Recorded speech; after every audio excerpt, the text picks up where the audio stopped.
palauduttu pakanafestareilta ja herätty seuraavaan aamuun. Vähän väsyttää. Vähän myös näyttää siltä. Mutta tiedättekö, mä nyt oon ruvennut tulemaan siihen pisteeseen minun elämässä jälleen kerran, että musta tuntuu, että mun tekemisen ilo ja into alkaa palata. Mä oon melko varma, että mä koin jonkinasteisen burnoutin tuossa kesän jälkeen. Semmoisen 2 kuukauden burnoutin reilun. Niin nyt alkaa tulla semmonen olotila, että alkaa taas innostaa. Se on ihanaa. Ja seuraava pätkä ei sovi semmosille ihmisille, jotka ei kestä nähdä kuolleen eläimen osia, verta, sen sellaista. Joten älä katso tätä seuraavaa pätkää. Naapuri kävi tuomassa. Täällä on siis alkanut hirveän metsästys. Ja mä sain semmoisen superidean. Missä mun toinen kenkä on? Mä en tiedä. Otetaan tuo eri pari. Sain semmoisen superidean, että koska mä nyt kävin sillä rummuntekokurssilla kesällä ja totesin, että rumpunahkaksi tehty poronnahka on ihan kallista. Ja mä haluan, koska mä oon tällainen, joka niin kun, ei kestä olla tietämättä, miten jokin prosessi tehdään, niin tässä on hirven nahka. Ja tämä on aikuisen hirven nahka. Tarkoituksenani on kokeilla, miten hirven nahkasta tämmöisessä melkein alkuperäisessä muodossaan pystyy tekemään rumpunahkan. Mä en taas kuulkaa tiedä, että prosessi kuulostaa taas sille, että miksi Satu sun pitää saada tietää aina kaikki, miten kaikki tehdään. Ja ennen kaikkea sille, että kun sä et tiedä, niin sä vaan pakko lähteä testaamaan. Ja en tiedä. Tää on sairaus. Tää on joku sairaus. Ihana, mä olin saanut taas tilauksen. Ukonpakka lähtee siis tässä tilauksessa. Ja sitten täällä on tarot ja voimakorttitulkinta kiven kanssa. Ja nämä on ollut ihania tehdä. Siis mä oon tykännyt tosi paljon. Ja nämä jotenkin semmosia, mulle ainakin itselleni tulee tosi lämmin olo, kun mä saan tehdä tämmöisen tarot voimakorttitulkinnan. Ja tää on nyt 4, minkä mä pääsen tekemään. Mä ajattelen, että mä vähän nyt avaan sitä prosessia enemmän. Mulla on siis pakkoja. Mulla on 2 tarot-pakkaa, mulla on ukonpakka. Sitten mulla on salaisuuksien takipakka. Näissä on hintalaput, kun nämä oli esillä tuolla messuilla. Sitten mulla on tämmöisiä orakkelipakkoja tai tämmöisiä voimakorttipakkoja. Mulla on Pohjolan voimaeläinkortit, Merimortin villivoima ja Merimortin Pohjolan lumo. Ja sitten mulla on Kesytön viisauspakka. Nämä on kaikki, näissä on semmoinen yhteys, että kaikki on suomalaisten tekijöiden tekemiä pakkoja. Ja näissä on kaikissa vähän tämmöinen luontoyhteys, mytologia, niin kuin tämmöinen teemana. Ja mä tykkään ihan valtavasti näistä. Nämä niin kuin sopii noitametsän genreen älyttömän hyvin. Ja mulle on tullut semmoinen olo, että mä saan joku yhteyden näihin kortteihin. Niin tämä prosessi, kun mä saan tilauksen tulkinnasta, niin mä ensin käyn joko pienellä lenkillä, menen ulos, tai sitten mä pidän semmoisen pienen meditatiivisen rentoutushetken, että mä saan oman pääni semmoiseen tilaan, että siellä hiljenee melu ja mä pystyn kuulemaan, mitä kortit mulle kertoo. Ja sen jälkeen mä valihen pakat. Mä valihen jommankumman tarotpakan ja yhden voimakorttipakan. Ja mistä mä nostan sitten kortit. Sitten niiden pohjalta tehdään tulkinta ja kirjoitan kirjeen. Semmoinen on se prosessi. Mut se on sekä mulle tosi meditatiivista, koska mulle tulee semmoinen hetki, että hei, tää ihminen haluaa tulkinnan kirjeenä, niin mun on silloin niinku tultava tähän hetkeen. Se tekee semmoisen stopin minun päähän, että no niin, rentoutus, luontoyhteys, sitten korttien luku intuitiolla, kirjoitus. Se on jotenkin prosessina semmoinen rauhoittava ja ihana. Ja mä toivon, että se mitä ikinä mä kirjoitankin sinne, että se ihminen tuntee sitä samaa rauhoittumista, kun se lukee sitä kirjettä.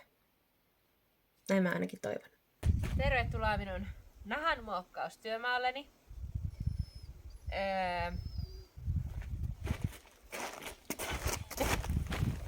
Tilanne on siis se, että hirventalja, minä otin vähän nyt selvää. Ja koska minä en nyt ole Lapin noita, vaan minä olen Pohjois-Savon noita, niin tilanne on siis se, että mun pitää kaapia tästä kaikki kalvot ja lihat irti tältä lihapuolelta. Ja tämähän niin kuin perinteisesti Lapinnoidat tekee tämän homman silleen, että ne jättää taljan talveksi lumihankeen mätänemään. Ja sitten keväällä, kun lumi sulaa, niin se talja kaavitaan puhtaaksi. Mutta kuten arvata saattaa, niin tämä Pohjois-Savon noita ei pysty tekemään tätä nyt, koska täällä ei ole lunta. Täällä ei ole vielä pakkasta. Ja mä en pysty tekemään sitä niin. Joten mä aion kaapia tämän taljan puhtaaksi. Aseinani tylsä puukko ja taikina tämmönen lasta. Mä en vielä tiedä, onko nämä parhaat välineet tähän, mutta mä testaan. Ja sen jälkeen mä todennäköisesti aion tehdä tälle tämmösen emäskylvyn.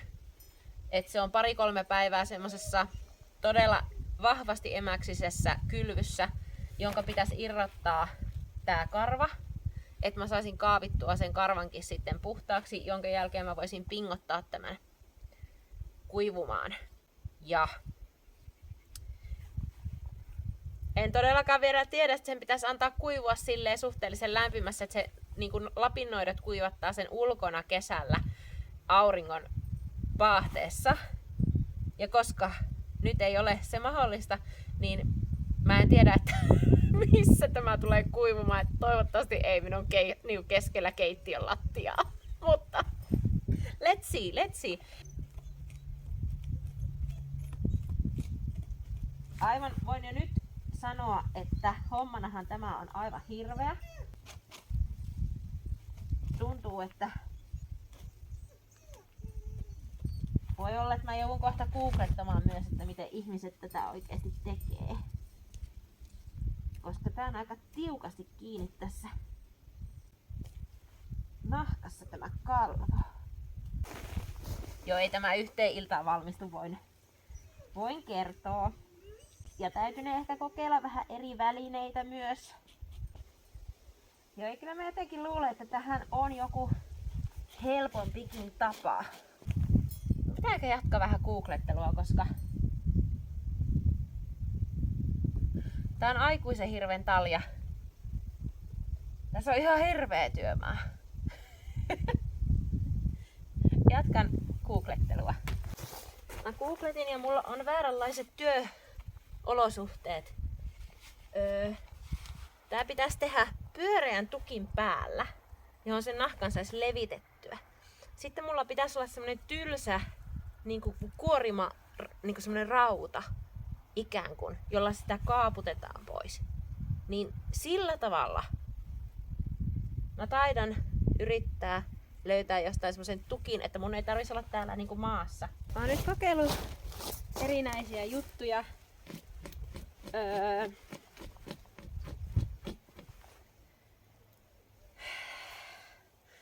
Mulla ei ole oikeita työvälineitä tähän, mutta mä yritän löytää jonkun semmoisen. Mä näin, he olivat jotain Amerikan alkuperäiskansan väestöä. Heillä oli talja tämmöisessä niin kuin, tämmöisen paalun päällä. Ja sitten heillä oli semmonen vähän niin kuin taltta, semmonen leveäteräinen taltta, jolla he sitten niin kuin ylhäältä alaspäin irrotti tuota lihaa. Mä kokeilen nyt tätä, mä yritän etsiä nyt jonkun sellaisen välineen, millä mä saisin sitä irrotettua tätä lihaa täältä.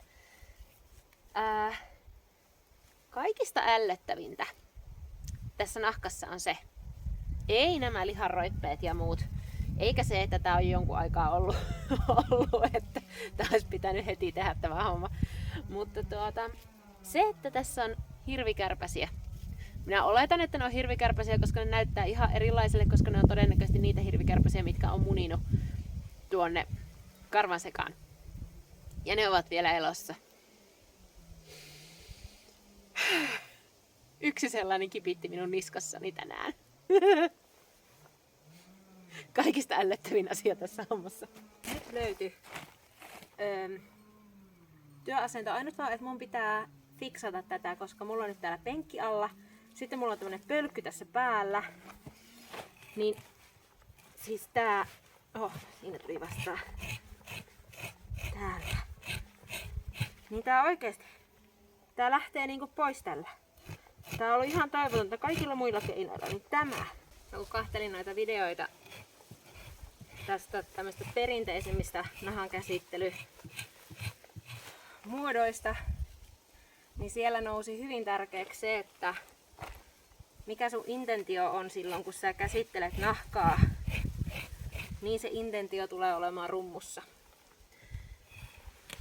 Ja mä kyllä ihan täysin uskon semmoiseen, koska mä uskon myös siihen, että mun omissa tuotteissa niin mulla pitää olla tietynlainen olotila, missä mä teen niitä. Tai se ei niin kuin muuten, se ei tunnu oikealta. Tää ei ole tosiaankaan minkään kiireisen hommaa. Tämmöisistä käsityötaidoista mä tykkään. Mitään ei heitetä hukkaan. Jos kerran ammutaan eläin, niin käytetään sitten siitä kaikki, mitä vaan ikinä pystyy käyttämään. Nyt on kuulkaa tilanne päällä nimittäin. Me olemme tekemässä lipeä vettä. Ja. Nyt tää hakee jostain joku juttu. Katsoin vähän ohjeita Googlesta. Ja tää olisi hyvä olla koivun tuhkaa, mutta tässä on sekasi puusta ja mäntyä ja mitä muuta lieneekään. Niin näköjään myös vähän rautanauloja. Tuhka pistetään astiaan. Tässä oli vissiin siis ideana se, että ei ihan täyteen laiteta tätä tuhkaa.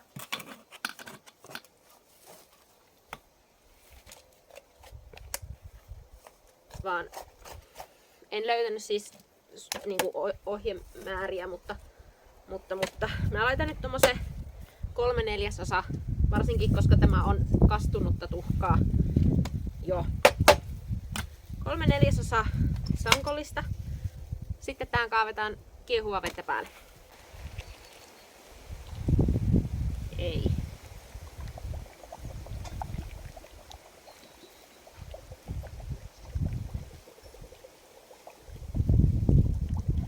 Keitän siis vähän lisää vettä, että mä saisin tän täyteen vettä.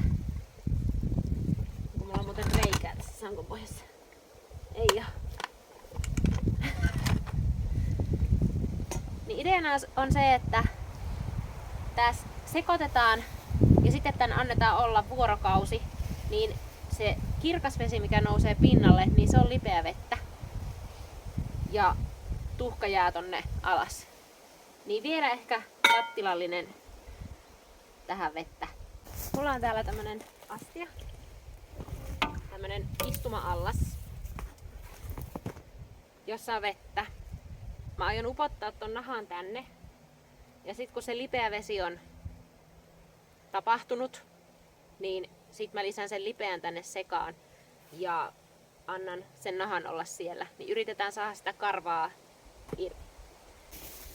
Voin kertoa, että tää on aika painava.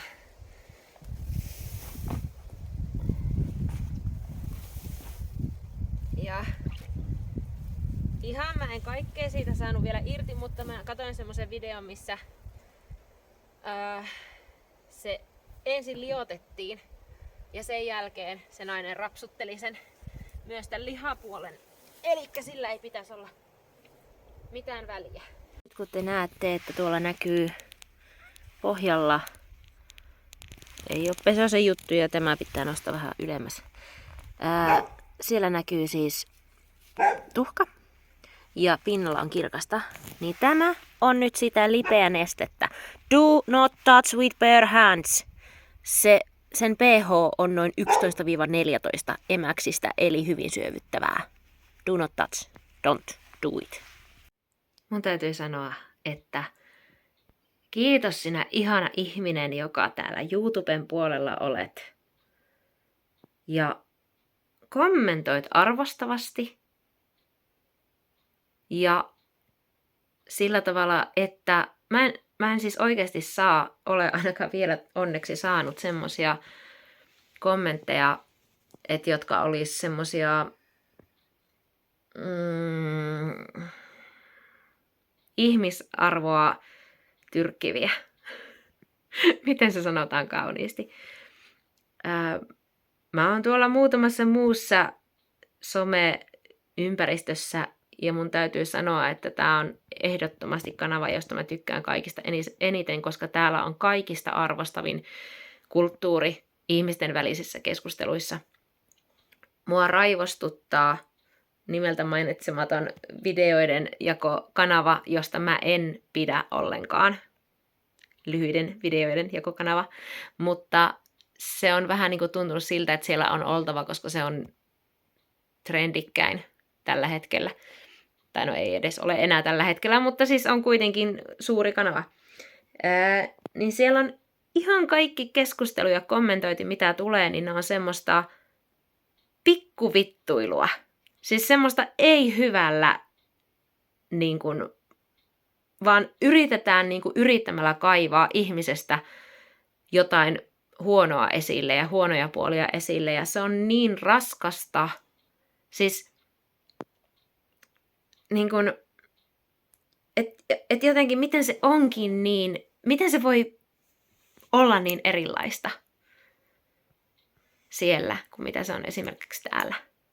Että joo, kyllä mäkin oon saanut tänne YouTuben puolelle muutamia aikamoisia kommentteja, mutta täällä on myöskin se hyvä puoli, että sitten jos tulee aivan asiatonta, niin mä vaan oon päättänyt sen, että mä yksinkertaisesti pistän piiloon kaikki. Täällä ei pysty laittamaan estoja ihmisille valitettavasti, mutta mä piilotan semmoset ihmiset kokonaan, että mä en eikä kukaan tilaajista pysty näkemään näiden ihmisten kommentointia, koska mun mielestä voidaan olla niin kuin eri mieltä ja keskustella asioista kommenttikentässä, mutta jos tulee aivan asiatonta tai semmoista seksististä tai seksuaalista häirintää ihan, niin kyllä mä suoraan pistän estot tai piiloon kaikki, että sitä ei tarvii kenenkään sietää eikä kenenkään katsoa.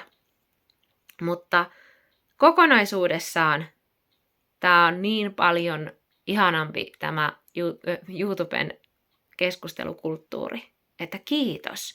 Kiitos kun olet järkevä, maalaisjärjellä varustettu ihminen, joka ymmärtää, että siellä ruudun toisella puolella on oikea ihminen, joka lukee niitä kommentteja ja joka kenties vastaa myös niihin, niin kiitos siitä todella paljon. on ihanaa huomata, että joka paikassa ei käyttäydytä kuin apinalauma, jolla ei ole minkäännäköisiä tapoja. Ihanaa. Vuohi on syömässä siellä pystyyn kuivuneita nokkasia. Nokkospellavaa, moniviljaa, eli täysin ilman ohjetta. Tehtyjä sämpylöitä uunista ulos. Tästä mä tykkään tässä. Ups, tässä, kun pitää lämmittää leiviuunia, niin onhan ne nyt oikeesti täysin tuoreet sämpylät. Viime ja vihdoin mä saan itsestäni irti sen verran, että mä oon tekemässä muutamia örkki-irmeleitä. Mun on pitänyt näitä tehdä jo semmoset 2 kuukautta, ja mä en oo kyennyt siihen, kun mä oon jo kiinnostanut yhtään. Mutta nyt mä sain semmosen aha-elämyksen, kun mä oon tosissaan menossa tonne Tampereen kädentaidon messuille. Ja mä aion tehdä sinne aivan erilaisen pöydän kuin mitä mulla on ikinä missään markkinoilla tai messuilla ollut. Ja mä päädyin siihen, koska siis mun pöydäthän on semmosia niinku yltäkylläisiä ja runsaita ja niissä on niinku joka puolella jotain katsottavaa. Niin se syy, miksi mä aion vetää ihan täysin erilaisen pöydän tuonne, on se, että siellä on niin valtavasti myyjiä ja niin valtavasti ihmisiä, niin mä uskon, että koska siellä on niin paljon ärsykkeitä, tiedätkö, ihmiselle, kun hän kiertää siellä, niin semmoinen runsas ja yltäkylläinen pöytä ei tule toimimaan, koska ihminen ei jaksa keskittyä siihen, että mitäs kaikkea täällä on. Niin mä aion tehdä semmoisen niin kuin minun tyyliin todella poikkeavan pöydän, että se on hyvin suoraviivainen ja siellä on paljon vähemmän yksittäistä tavaraa. Tai ei ole niin monenlaista tavaraa. Ja koska ne on kädentaidon messut, niin vaikka mä teen sinne myös niin kuin valmiita tuotteita, niin mä haluan sinne myös näitä tuotteita. Eli Voodoo-neulatyyny, vaikka se on valmis tuote, niin siinä on myös se käyttötuotteen arvo. Niin mä haluan sinne paljon tämmöistä tuotetta mukaan. Örkki-irmeleiden ompelu. Örkki-irmelit ovat siis tällaisia. Ne ovat Voodoo-neulatyyniä. Ja niissä on tällainen roikotin. Ja nämä on siis tehty kierrätysmateriaalista. Nämä näyttää kaikki erilaiselle, koska niillä on aina erilainen nappi ja erilainen ilme. Ja Voodoo-neulatyynyt, näitä voi käyttää ihan tavallisesti neulatyynynä tai sitten voodoo-käytössä. Että semmoisen varoituksen sanan, että örkki-irmelit on aina hyvin ilkikurisia. Että sille omalla vastuulla, että niin kuin koskaan ei oikeastaan tiedä, mutta örkki-irmelit on semmoisia ihan hyvän tahtoisia, mutta semmoisia ilkikurisia. Niin siihen kahtoin. Nämä ommellaan. Siis käsin tää aukko. Ja helpoiten tämmöisen saa ommeltua silleen, että tekee ensin solmun tänne toiseen päähän, laittaa sen tuolta pikkusen aiemmin, kun tämä aukko alkaa, niin tuolta sauman puolelta läpi. Ja sit lähtee näin, niin kuin joka toinen pisto tulee tänne toiselle puolelle tätä aukkoa. Ja mennään siis neulalla sisään täältä ja tullaan siitä vierestä muutaman millin päästä takaisin. Ja sitten mennään toiselle puolelle. Mä en ole ihan varma, että mikä tämän piston nimi nyt oikein. Onko tämä joku, en tiedä. En lähde arvuttelemaan, kun en muista. Sitten se menee. Katsotaan, saanko mä... En mä saa sitä tähdettyä. Mutta sitten kun se vetäsee, niin se menee kiinni. Örkki-irmelit on kyllä 100% käsityötä. Nyt on se tilanne tuolla Hirventaljassa se, että mä aion neutraloida sen lipeän. Eli tutkimusteni mukaan sen pystyy neutraloimaan sillä tavalla, että kun nyt siinä oli se tietty määrä sitä lipeää siinä vedessä mukana, niin mä laitan sinne vastaavan määrän etikkaa, jolloin niiden pitäisi neutraloitua ainakin hyvin lähelle.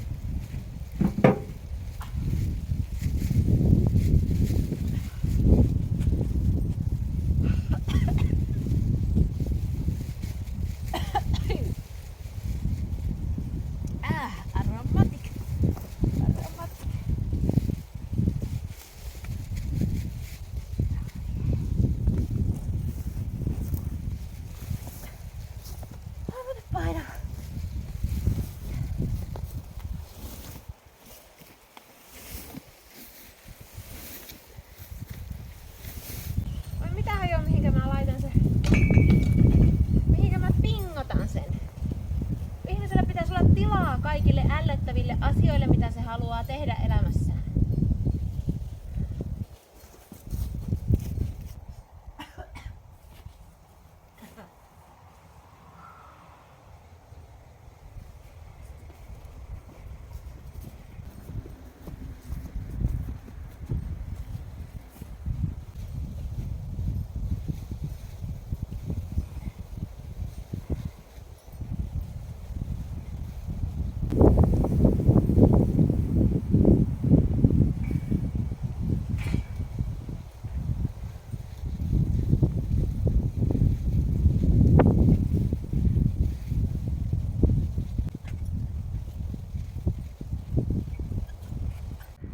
Tämä olisi toiminut itse asiassa ihan kivasti, jos tämä olisi tarpeeksi iso tämä mun teline.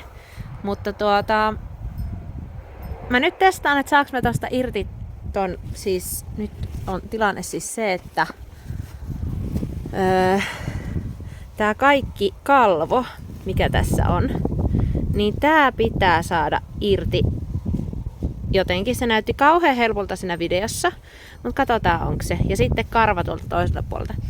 Niin mä kokeilen, että onnistuuko tehdä tää yläosa ensin ja sitten toi alaosa silleen, että mä sitten kiepsautan sen ympäri, kun on tehnyt yläosa ensin, niin katsotaan miten tapahtuu. Kukaan ei olisi uskonut vähemmän kuin minä, mutta kato! Siinä, no ette te näe koihin, täällä on niin pimmeitä, mutta siinä kohdassa on kalvo poistettu. Tuossa vieressä ei oo. Siinä on. Ja tämä oli aika helppoa. Haha, todellakin tästä lähtee. Note to myself. Seuraavan kerran, kun mä saan tämmösiä mahtavia ideoita, niin mä voisin ensin hankkia kunnolliset välineet siihen. Mä voisin ottaa alkuun selvää, että miten ne asiat niinku tehdään. Ja sit tiedättekö, suunnitella. Mä oon nyt kokeillut tätä nahkaa vaikka missä kohdissa. Mä tarvisin semmosen vinossa olevan tämmösen pölkyn ilman tätä tuolia. Siis että se pitäisi olla jonkun telineen tavallaan varassa. Ja että mä voisin olla suorana ja näin kumartua vaan siihen päälle. Mulla ei ole mitään materiaaleja, mistä mä voisin rakentaa semmosen esimerkiksi tästä pölkystä. Ei niin mitään. Ja sit mä tarvisin semmosen, tää on siis fileerausveitsi, tää on ollut ehdottomasti nyt paras tähän tämmöisessä tietyssä kulmassa tavallaan rapsutella tätä. Tää vaan tylsyy tosi nopeasti, pitää olla koko ajan terottamassa. Mut mä tarvisin semmosen, tiedätkö, semmosen terävän terän, joka joustaa. Semmosen vähän pitemmän. Että mä saisin sitä tähän ikään kuin tähän muotoon. Mutta tällä lähtee pikkuhiljaa tää kalvo irti. Märäntynyt kalvo. Että jos mä olisin ihan alun pitäen ottanut vähän selvää asioista, niin mä olisin tehnyt tän kalvorapsuttelun kunnolla. Esimerkiksi tässä tai sitten yrittänyt jostain hankkia semmosia aineksia, mistä mä olisin saanut rakennettua semmoisen kunnollisen. Niin mun ei olisi tarvinnut tehdä tätä nyt, kun se on märäntynyt. Mutta tää on ehkä pikkasen kuitenkin löysemmässä tää kalvo, kuin mitä se oikeasti oli silloin. Että se esimerkiksi niin kuin vähän lähtee jo tolleen niin kuin repimälläkin. Niin tulevaisuutta varten, jos ajattelin harrastaa tämmöstä vielä, niin vähän paremmilla välineillä liikenteeseen. Ei löydy välineitä. Siellä on tuo, mikä tuo nyt on, lavaa. Sitten siellä on tuommoinen pölkky. Ja täällä on tuommoinen juttu. Ihme kyllä pysyy pystyssä. Niin mä en ole hirveän tyytyväinen tähän. Ja siis tässä on tosi paljon näitä puukonjälkiä tässä nahkassa. Joten todennäköisesti nuo kohdat ei tule olemaan mitenkään kovin kauhean siistejä. Mutta onpahan nyt kokeiltu. Nuo ei ole siis mun tekemiä puukonjälkiä. Ne on tullut tuossa irrotuksessa. Tää on niinku semmonen hyvännäköinen kohta, minkälainen se pitäisi olla. Mut sitten mulla on paljon tämmöstä, josta niinku tuntuu, että ei lähde mitään irti. Niin mä en tiedä. Siellä on muutamia ihan hyviä kohtia. Kannattaa aina välillä noita ohjeita tai videoita katsoa, kun siellä yksi nainen sanoi, että tää kannattaa tehdä silleen, että pääpuoli on täällä, minne nojataan. Ja häntäpuoli on tuolla. Että se lähtee helpommin irti. Niin mä tein silleen, että mulla oli pää täällä sivussa. Eli se nahka oli poikittain tässä. Niin katsotaanpa lähteekö paremmin tälleen.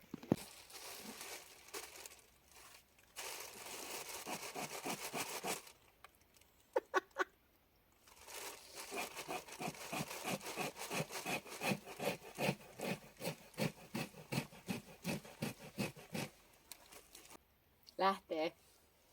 Aika kova homma on tämä nahan käsittely, siis nuo on rakot. Mulla on molemmissa käsissä rakot. Minun hentoiset räpyläni eivät ole tottuneet tällaisen kovan työtekoon. Mä ihan oikeasti pilasin sen nahkan. Vai että mä en olisi mennyt koko päivä pilalle. Aivan typerä minä. Typerä virhe. Ihan niinku täysin vaan, että en nyt sitten vissiin niinku ajatellut asiaa ja en sitten vissiin selannut ohjeita tarpeeksi pitkälle. Mä siis oikeesti tein viikon töitä sen nahan kanssa. Vain pilatakseni sen siinä karvan poistossa. Koska mä tein sen toisen puolen, sen lihapuolen, sillä terävällä, että mä otin sitä kalvoa irti. Sitten mä käänsin sen nahan ympäri. Sitten mä rupesin ottamaan sillä terävällä sitä karvaa irti. Ja mä tajusin vasta siinä vaiheessa, kun mulla oli viimeistä suikaletta vaille se karva irti, että ei helvetti sitä tälleen tehdä. Että mä pilasin sen koko nahan. Se pitäisi liottaa niin pitkään, että se karva lähtee silleen käytännössä käsin vetämällä, jotta siihen jää se, niin kuin, että se karvatuppi lähtee pois, mutta siihen jää kuitenkin se ihon semmonen, mikä niin kuin nahkassa on se kiiltävämpi pinta. Niin minä näppäränä tyttönä vetäisin sen kokonaan pois sillä terävällä puolella. Ja mä en tiedä, meinaa itku tulla. Niin hervoton työmaa. Ja sitten mä tein jotakin noin typerää. Ja sitten mä rupesin vasta ajattelemaan siinä vaiheessa, kun sen viimeisen suikalle otin pois, että hetkinen, mitenkäs tämä saadaan tämä pintapuoli tasaiseksi, koska sehän on nyt semmonen niinku kuoppanen. Sitten olen silleen, että ei, helvetti. Ei, helvetti. Mä löysin itsestäni taas tämän Hirventalia-episodin myötä semmoisen piirteen, josta mä en pidä yhtään. Ja nyt mun pitäisi löytää itselleni jotain itsemyötätuntoa tätä asiaa kohtaan. Mä luulen, että tää on, koska mä olen melko varma, että omaan hyvin paljon ADHD-piirteitä. Mä luulen, että tämä on semmoinen, joka liittyy asiaan melko vahvasti. Mutta esimerkiksi ton Taljan kohdalla, niin mä pistin listaan ylös, että tämän päivän homma on se, että poista karvat Taljasta. Ja sit kun mulla tulee se yksi niinku junan raide, ikään kuin, että poista karvat Taljasta, niin mä en kykene niin kuin ajattelemaan sen käskyn ohi. Niin kuin se, että mä en kyennyt ajattelemaan yhtään, että ei sitä näin tehdä. Kato ohjeita ensin. Niin mä en kyennyt tekemään sitä. Mä en niin kuin, mun aivot oli vaan silleen, poista karvat Taljasta. Ja se ei niin kuin näe mitään, niin kuin, että se on hoidettava sinä päivänä, kun mä olin nyt laittanut sen siihen listaan. Ja mä olin antanut sen käskyn itselleni, että näin pitää tehdä. Niin mä en kyennyt niin kuin, tekemään mitään sille ennen kuin mä huomasin, että heitä on pilalla. Tämä sama juttu tapahtuu mulle esimerkiksi neuloissa. Joka ikisen neuleohjeen kohdalla, mitä mä oon tehnyt, niin mä oon kirjoittanut alustavaa ohjetta ja sitten mä oon tehnyt sitä pari kerrosta. Ja mä tiedostan jo siinä vaiheessa, että tää ei toimi näin. Tää ei tule toimimaan näin. Mä en pysty pysäyttämään sitä junaa, että mä pystyisin lopettamaan sen mun neulomisen siihen, vaan mä jostain kumman syystä neulon koko päivän. Ja vain todetakseni sen, että tää ei toimi näin. Ja mä puran sen. Ja mä nyt vasta tämän Hirventaljan kohdalla mä huomasin, että mä teen näin. Siis mä teen ihan älyttömästi asioita 2, ellen 3 kertaan sen takia, että mä en kykene ohittamaan sitä mun omaa pään sisäistä asetusta.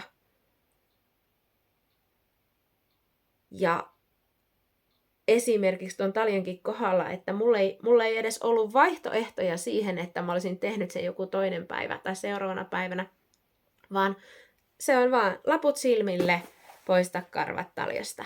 Ja sitten mennään ja poistetaan ja sitten sen jälkeen on silleen, hups, ei se näin pitänyt olla. Niin todella raivostuttava piirre.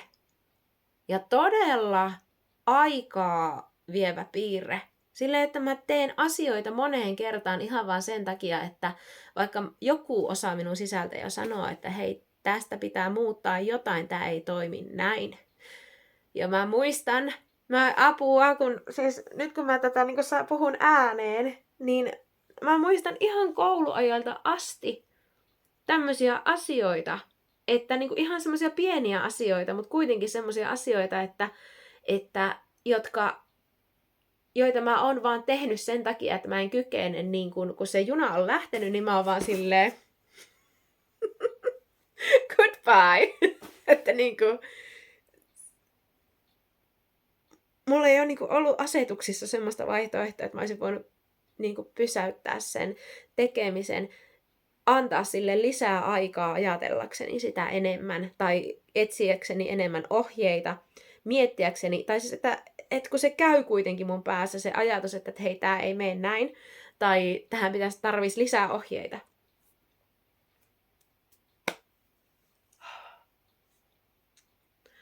mä kyllä vähän sanoin jo universumille tuossa, että mä en jaksais enää opetella itsestäni asioita näin paljon, mitä mä oon nyt viimeiset vuodet tehnyt. Se on aika raskasta. Ja nyt se pistää mulle tämmöisen keilapallon niin kuin silleen, hei, tässä on yksi.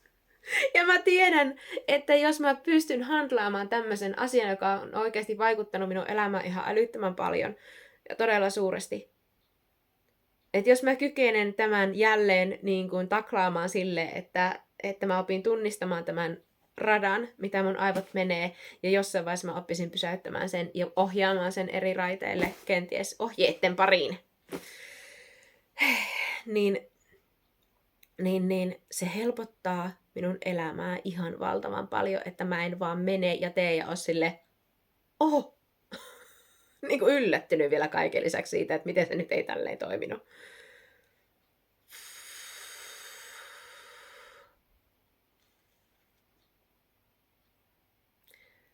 Seuraavaa oppikoulua kohti. Mitä seitä?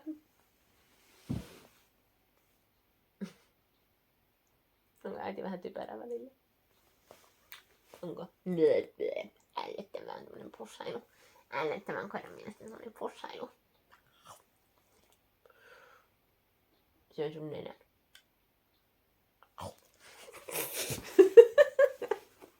Sori.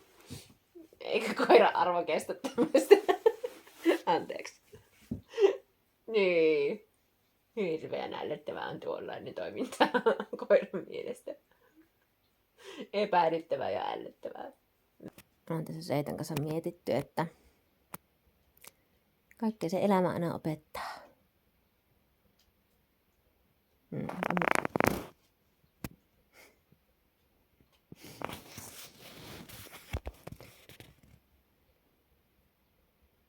Kyllä mä niin kuin ajattelin oikeasti, että ei se ole ihme, että mulla on aina semmoinen olo, että mulla loppuu aika kesken. Niin mä päätin nyt olla kiitollinen universumille siitä, että se päätti osoittaa minulle nyt tällaisen toimintatavan, joka hankaloittaa minun elämää ja joka on syy siihen minun todella isoon epäkohtaan, että aika loppuu kesken ihmiseltä. Niin ensimmäistä kertaa elämässäni mä nyt näen sen, että miksi näin on. Että mitkä minun omat toimenpiteet johtaa siihen, että aika tuntuu loppuvan kesken.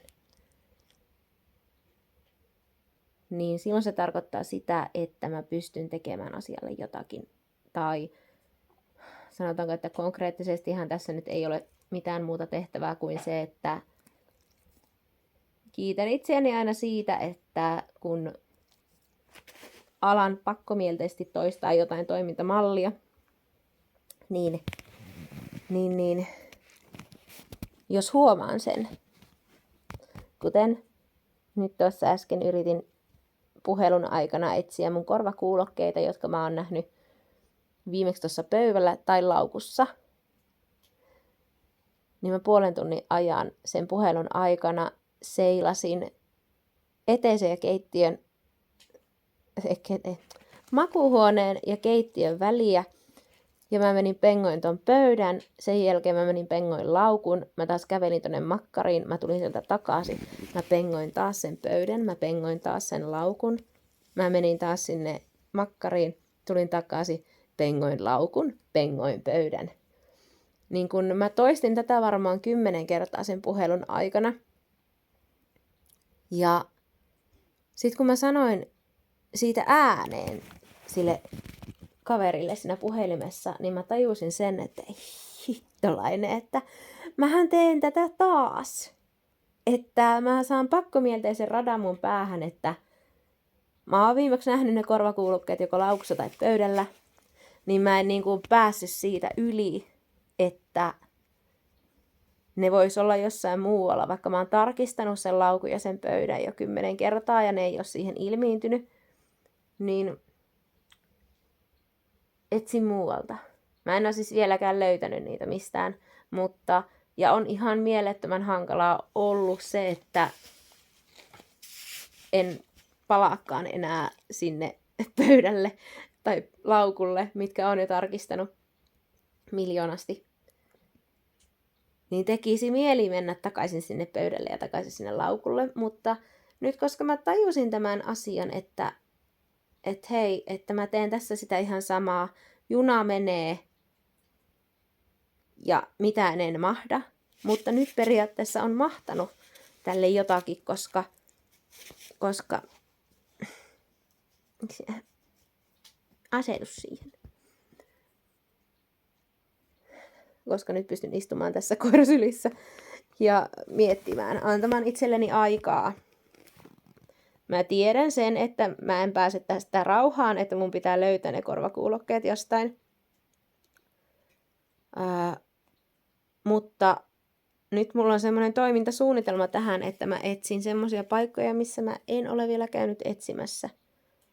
Itseni tuntien ne paikat, mistä mä etsin, niin ei välttämättä tarvitse olla loogisia. Mä olen joskus löytänyt laukkuni pakastimesta esimerkiksi.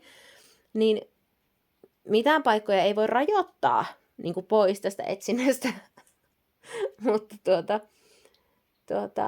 ainakin se, että mä en jää junnaamaan enää sen laukun ja pöydän väliä, koska siellä se ei ole.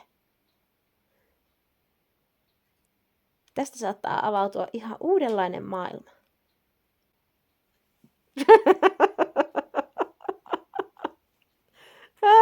Mitä söitä? Karvoja koko suu täynnä. Ootko porsas sinä? Ootko äidin pikku porsas? Joo, aina porsas.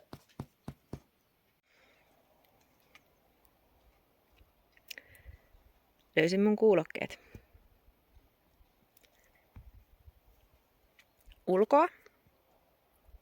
Pyörän päältä.